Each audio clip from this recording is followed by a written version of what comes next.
Hello viewers, Assalamu alaikum. Welcome to our YouTube channel Rich Roots.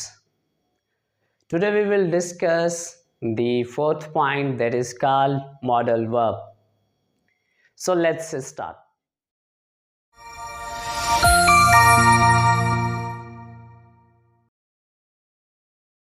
तो आज जो हम सीखेंगे वो है मॉडल वर्ब कैन।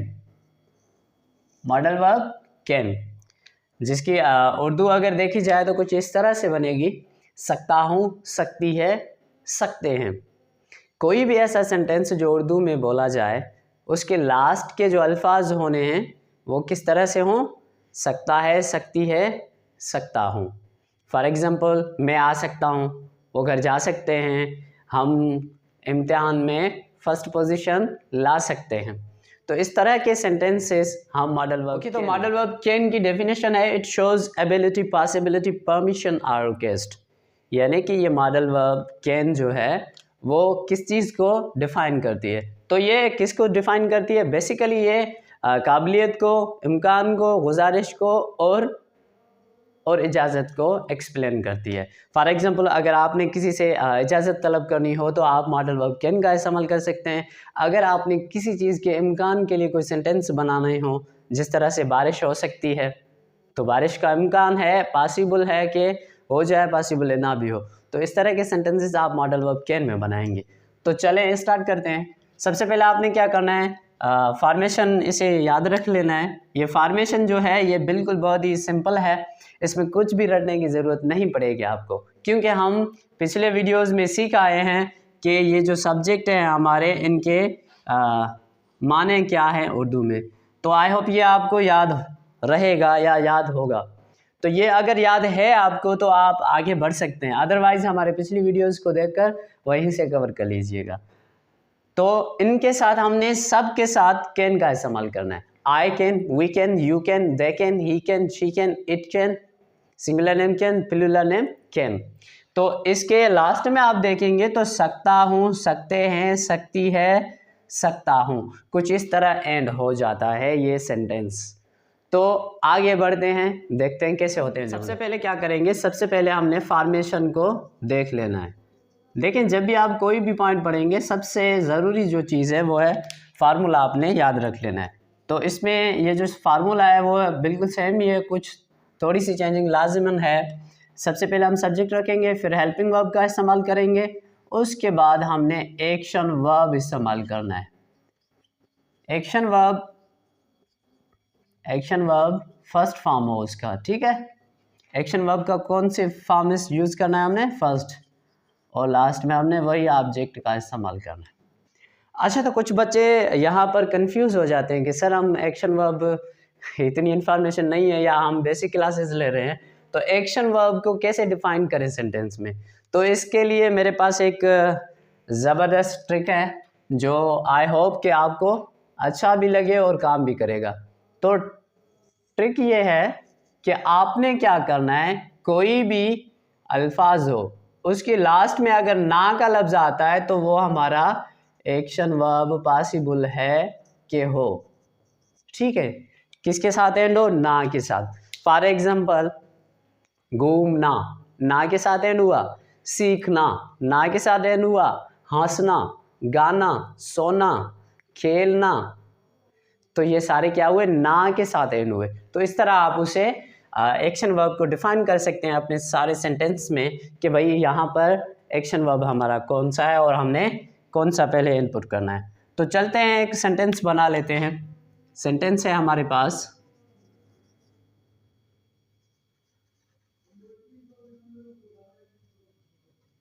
मैं पतंग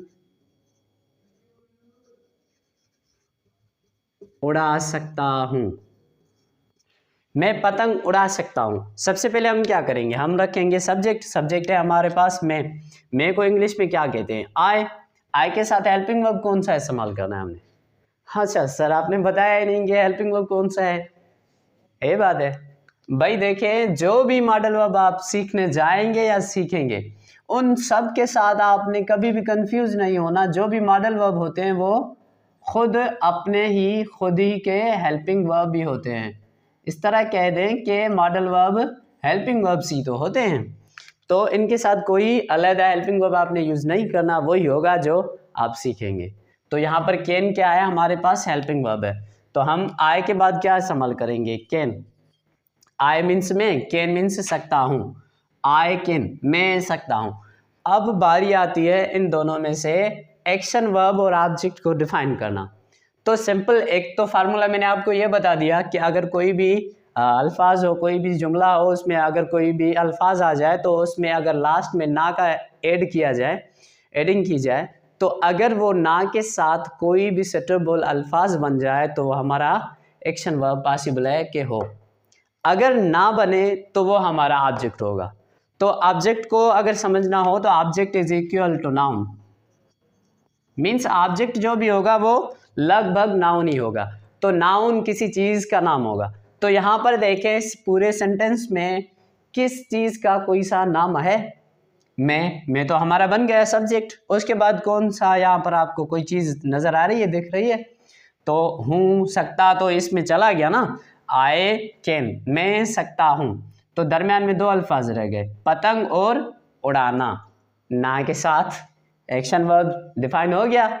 अगर इसको भी डिफाइन करना होता तो हम इस तरह कर लेते हैं, ठीक है। ये पतंग किसी चीज़ का नाम है तो ये हमारा ऑब्जेक्ट है। तो हम क्या करेंगे, आई कैन के बाद हमने एक्शन वर्ब का इस्तेमाल करना है। एक्शन वर्ब है फ्लाई। फ्लाई मीन्स उड़ाना। आई कैन फ्लाई काइट, मैं पतंग उड़ा सकता हूँ। तो अगर इसको हम नेगेटिव बनाएंगे तो कैसे बनाएंगे, आई कैन नॉट फ्लाई काइट, मैं पतंग नहीं उड़ा सकता, या मैं पतंग नहीं उड़ा सकता हूँ, मैं पतंग नहीं उड़ा सकता हूँ, ठीक है। अगर हम इसे ताकीदी करेंगे तो किस तरह करेंगे, मैं वाकई में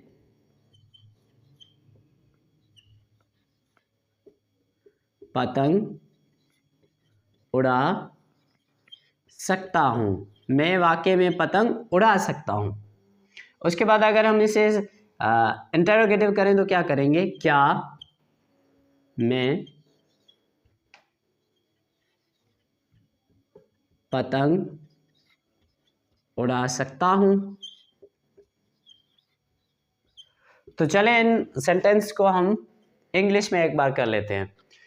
तो थर्ड नंबर पर सेंटेंस हमने लिखा, मैं वाकई में पतंग उड़ा सकता हूँ। वाकई के लिए क्या इस्तेमाल करते हैं हम, पिछली वीडियोस में हम सीख आए हैं, वाकई के लिए हम रियली का इस्तेमाल करेंगे, ठीक है, और नहीं के लिए हम नॉट का इस्तेमाल करेंगे। हमने ये भी सीखा था अगर दोनों अलग अलग सेंटेंस में आएंगे तो हमने थर्ड नंबर पर दोनों को रखना है, मीन्स रियली भी थर्ड नंबर पर, नॉट भी।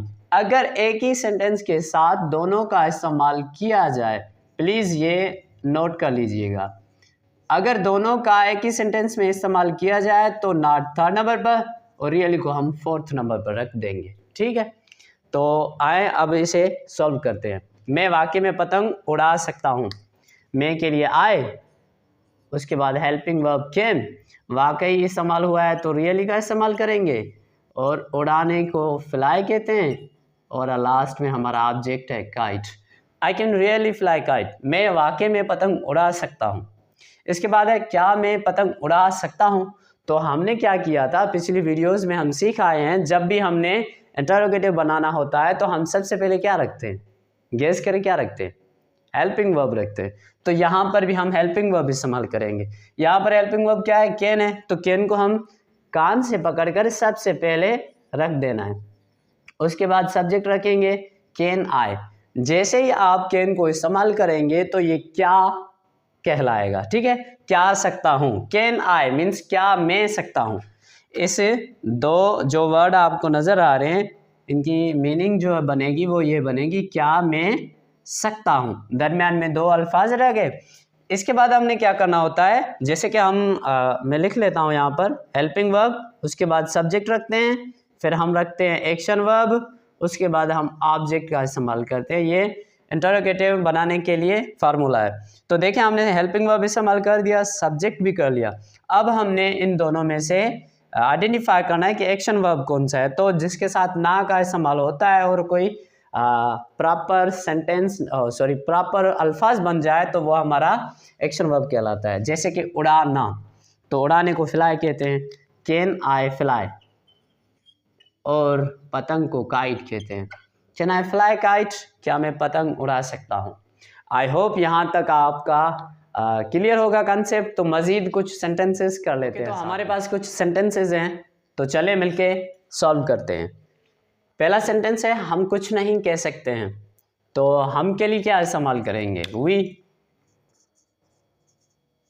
We can. कुछ नहीं कहना, तो नहीं के लिए नॉट का इस्तेमाल करेंगे। कुछ कहने के लिए से एनीथिंग, मीन्स कुछ कहना।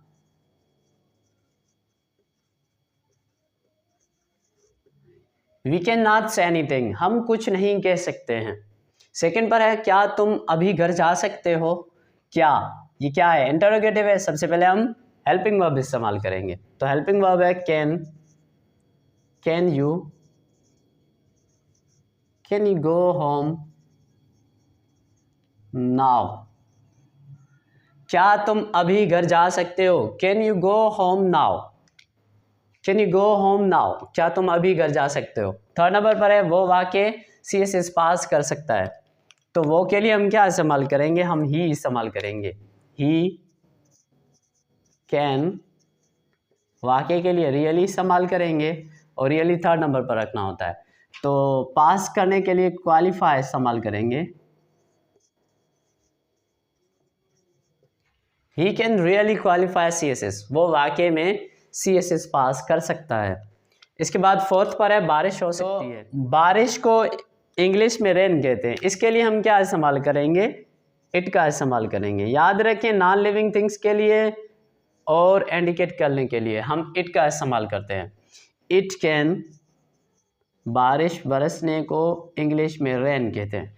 इट कैन रेन, बारिश हो सकती है। लास्ट में है मैं मज़ीद काम नहीं कर सकता हूँ, तो मैं के लिए आई और नहीं के लिए हम नॉट का इस्तेमाल करेंगे। काम को वर्क कहते हैं।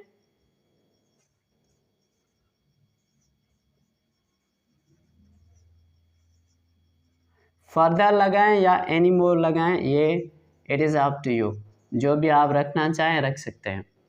I can not work further या एनी मोर, मैं मज़ीद काम नहीं कर सकता। ओके, तो फाइनली आपके साथ एक स्लाइड शेयर की जाएगी जिसमें कुछ सेंटेंसेस आपके एक्सरसाइज के लिए होंगे, तो आपने वो अपनी तरफ से कर लेना है।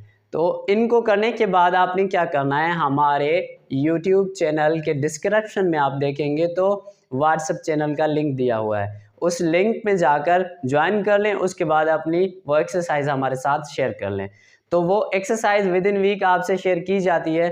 तो आपने वहीं से देख लेना है कि आपने कितने ठीक से किए हैं और कितने गलत किए हैं।